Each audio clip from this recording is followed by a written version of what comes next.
Zen masters say you cannot see your reflection in running water, only in still water.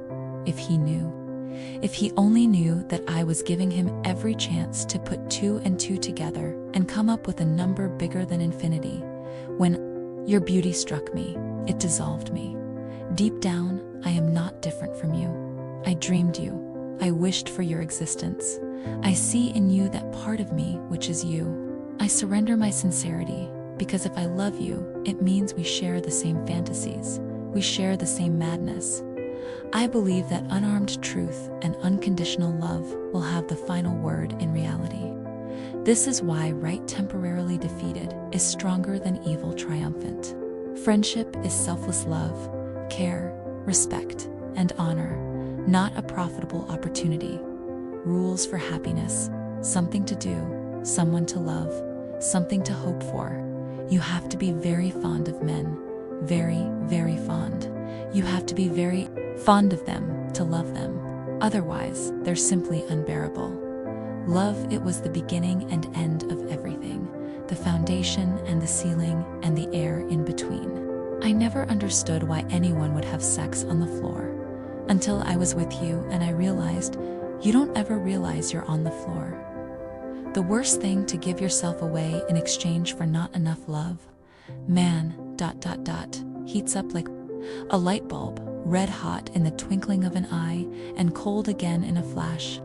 The female, on the other hand, heats up like an iron, slowly over a low heat like tasty stew. But then, once she has heated up, there's no stopping her. You deserve all that and more. It made me happy to see you suffer. I would do it all over again if I could. I realized I was shaking as the words tumbled out of me. I would do it again and again. Every night I would torment you and laugh. Do you understand? You are never safe with me. I drew a shuddering breath, trying to will away the sting of tears. He opened his eyes and stared up at me, as if I were the door out of Arcadia and back to the true sky. That's what makes you my favorite. He reached up and wiped a tear off my cheek with his thumb. Every wicked bit of you. When she came to her senses again, she cut off all contact with him. It had not been easy, but she had steeled herself. The last time she saw him, she was standing on a platform in the Tunnelbana at Gamla Stan, and he was sitting in the train on his way downtown. She had stared at him for a whole minute and decided that she did not have a grain of feeling left, because it would have been the same as bleeding to death. I would like to be able to breathe, to be able to love her by memory or fidelity, but my heart aches. I love you continuously, intensely. She's kept her love for him as alive as the summer they first met. In order to do this, she's turned life away. Sometimes she subsists for days on water and air. Being the only known complex life form to do this, she should have a species named after her. Once Uncle Julian told me how the sculptor and painter Alberto Giacometti said that sometimes just to paint a head, you have to give up the whole figure. To paint a leaf, you have to sacrifice the whole landscape.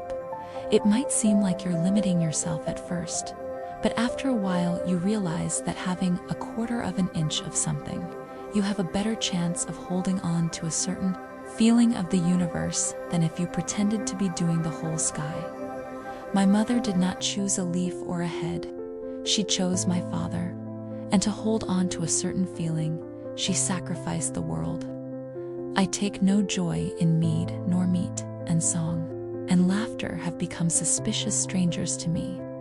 I am a creature of grief and dust and bitter longings. There is an empty place within me where my heart was once. It was not the passion that was new to her. It was the yearning adoration. She knew she had always feared it, for it left her helpless. She feared it still, lest if she adored him too much, then she would lose herself, become effaced. And she did not want to be effaced, a slave, like a savage woman. She must not become a slave. She feared her adoration, yet she would not at once fight against it. Who Sadie can't wear my converse with my dress? Well, baby, that's just me. Centrum permanbit. If you can't prove your freedom in the Nanosecond before you spilled rage out of your lips, you have proven your bondage.